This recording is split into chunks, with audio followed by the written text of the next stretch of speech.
Hi friends, రంగుల హోలీ పండ్ల పాం. ఓ రెడ్ కలర్ తో హహా గ్రీన్ కూడా వస్తుంది. అందరూ హోలీ పండుగ జరుపుకుందాం. ఈసారి ట్రెండింగ్ స్టైల్లో కలర్స్ వేసుకుందాం. రెడీ, నేను యెల్లో కలర్ స్ప్రే తీసుకొచ్చా. నేను పర్పుల్ గులాల్. ఆరెంజ్ కలర్ నా స్పెషల్. అంతలో పుచ్చకాయ డీజే మ్యూజిక్ పెట్టింది.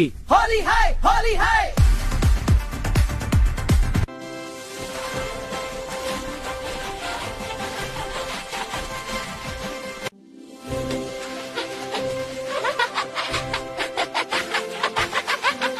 అనాస్ అన్నది మనమందరం వేరే వేరే రంగు కాని కలిసినప్పుడు ఎంత అందంగా ఉన్నామో చూడండి.